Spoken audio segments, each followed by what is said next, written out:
આજરોજ નલિયા માંડવી હાઈવે પર ગિરિબાપુના આશ્રમને ધૂણી પ્રજ્વલિત કરી ચેતન કરવામાં આવ્યું। ગિરિબાપુ પહેલા મહાબલી હનુમાનજી મંદિર જશાપર ગામે હતા। આજે દાતાશ્રી દ્વારા આશ્રમની સ્થાપના કરવામાં આવી, જેમાં મોટી સંખ્યામાં ભાવિક ભક્તો જોડાયા। બાપુના અનેક પરચાઓ છે। જશાપર મહાબલી હનુમાનજી મહારાજ મંદિરે મહંત તરીકે સેવા બજાવતા હતા। આ શુભ પ્રસંગે ભાવિક ભક્તો તેમજ ધર્મપ્રેમી અનેક સેવકગણ દ્વારા હર્ષોલ્લાસની લાગણીનો ધોળાપુર ઉભરી આવ્યો હતો। આ શુભ પ્રસંગને દીપાવવા માટે પૌરાણિક મંદિર રામવાડાના મહંત શ્રી જનકદાસ બાપુ તેમજ પિંગલેશ્વર મહાદેવના મહંત શ્રી પરસોત્તમ ગિરિબાપુએ હાજરી આપી।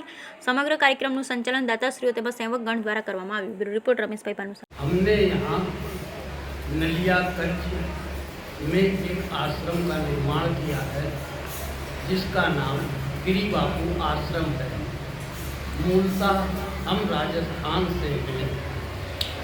यहाँ पिंगलेश्वर महादेव है, जिनके माध्यम से जसावर महाबली हनुमान जी मंदिर में जालू भाई के द्वारा यहाँ आया हूँ और जालू भाई ने ही इस आश्रम में पूरा सहयोग किया बनाने के लिए, जिसमें रतन जी और नेत्रा कच्छ से हमारे बहादुर सिंह जडेजा जी के योगदान से इस भव्य आश्रम का निर्माण हुआ, जिसमें आज उद्घाटन समारोह है।